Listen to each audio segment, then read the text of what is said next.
with Hawaii FYI, Communications and Information from the State of Hawaii, and Mr. Arthur Koga, who is the Executive Director of Hawaii Information Network Corporation, and Dorianne Thompson, the Business Development Specialist of the same corporation, will make the presentations. Mr. Koga, I assume you're going first. Yes. Good morning, and thank you very much for this opportunity to present Hawaii FYI. Hawaii FYI is basically a giant switch that on one end connects to a number of different hosts that has information resources available for access. And on the other side, it has a modem bank that connects users to that information resource. FYI is an easy-to-use interface. It's menu-driven, and it provides toll-free access for anyone wishing to access the information resource from anywhere in the state. Presently, it contains over 80 services, from legislative information to business registration to library catalogs and other sundry information like that. The intended purposes of FYI was to provide access to government and to government information, to improve government efficiency, to expand educational opportunities, and to promote economic diversification. The conversation began somewhere around in 1987 when we looked at the advanced telecommunication networks that were surrounding the state of Hawaii. In 1988, the state legislature passed Act 1, which created the Hawaii Information Network Corporation. It built a statewide infrastructure, and it provided some policy directions as to how we would utilize this infrastructure. This new environment provided an opportunity for the creation of Hawaii FYI. There are many challenges that faced us at the time of the passage of the act. We had a whole bunch of naysayers out there that said it was another government folly. We had technophiles out there that argued the elegance of the technology. We had private sector businesses that wondered whether the state was going into competition with them. And more specifically to FYI, in terms of rolling it out to the public, we had a chicken and egg dilemma. We were unsure whether we could recruit users without information providers out there, and we couldn't recruit information providers if we didn't have users.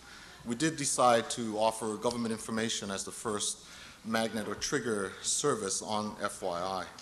There was a huge lack of awareness out there, so we began a big campaign to increase the awareness into the benefits of electronic information services.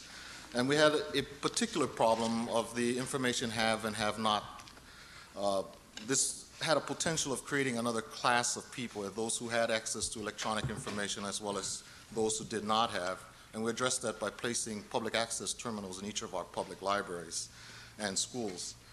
The impact is that it's more than a technological innovation for us. It was an event in history in the state of Hawaii. To truly appreciate FYI, you need to look at the context in time as to when it occurred. This was before all of the conversation in regards to the national information infrastructure. It was before discussions about commercial internet. We do know that at this stage of the game, it did prepare our citizens to take advantage of this new information age. Relative to replicability, we think that the technical and program structures are easily replicable. However, we would not recommend using our present technology. We think that there are many advancements that can provide some improved technological replication. But the program structures are easily replicable. We think that we have addressed a number of issues that will be of benefit to other locations. I'd like to share with you one significant outcome of which we're especially proud that was neither planned nor anticipated. And this was the involvement of the host Hawaiian culture in the use of a modern technological tool for three purposes. That tool, of course, was Hawaii FYI. One of those purposes was to perpetuate, or to help at least in the perpetuation of the Hawaiian language. Second purpose, to present and discuss a very big issue for Hawaiians today in the state, and that is the issue of Hawaiian sovereignty.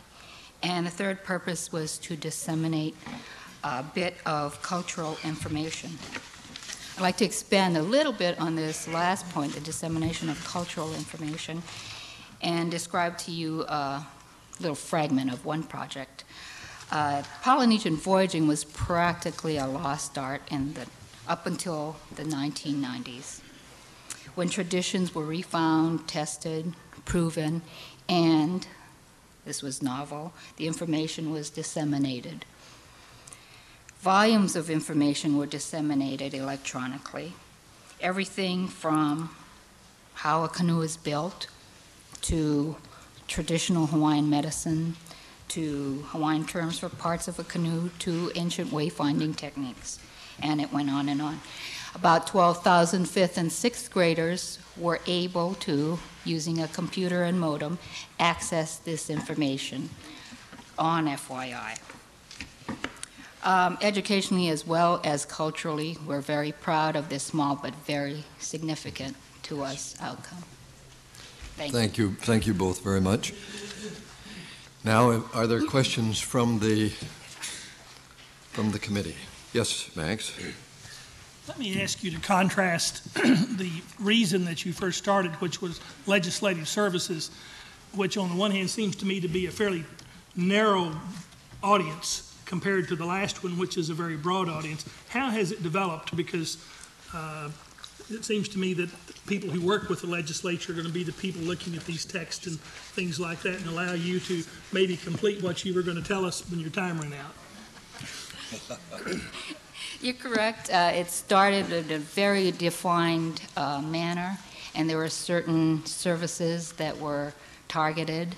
The legislative access was one, the library services were another, and the rest was categorized as general information.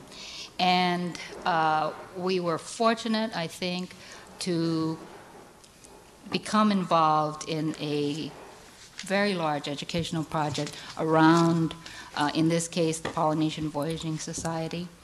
And it was, in our opinion, for the public good, for the cultural good of the state of Hawaii.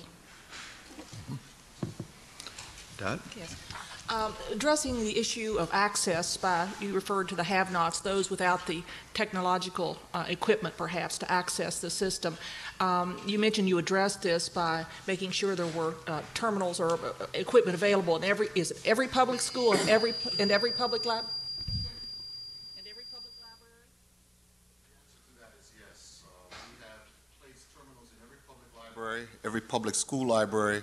The public schools also had access devices, which you can come in with a personal computer and a modem. And a lot of the private schools were seated with terminals so that students could get access to FYI.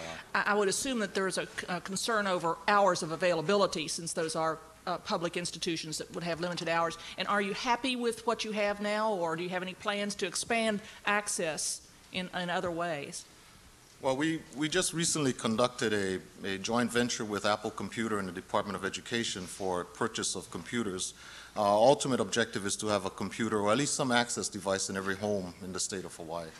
So it did provide us opportunities to do other things to ensure that people will have access to electronic information services.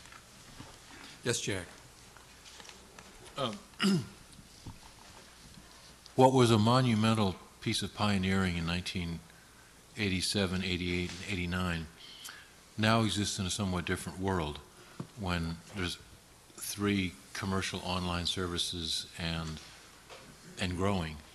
How do you see your role as against that world in which the kinds of service that you pioneered are now becoming increasingly available to anybody who wants it? Well, we believe that the current growth of commercial services are just an aspect that will connect on and expand Hawaii FYI.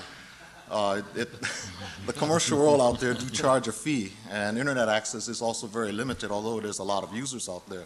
So internet access, as an example, would be just another service that would be on FYI, although it'd be provided through private providers.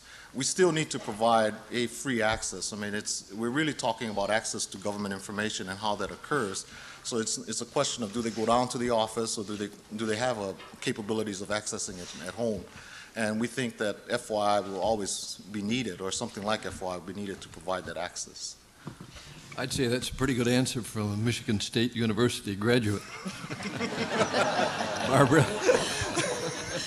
Thank you, Governor.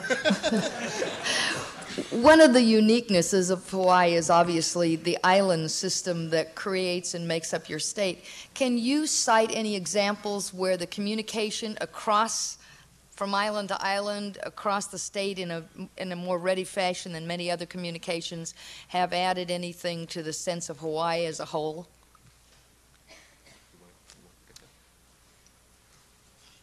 Our so-called neighbor islanders have always felt a little left out of things that occurred in metropolitan Honolulu. And I think generally there is a little bit more of an awareness now that good things are happening on those neighbor islands and that they are part of the whole community. In the the effort to preserve the Hawaiian language, for example, a lot of that was driven out of the University of Hawaii located on the Big Island in Hilo. Our time is over, and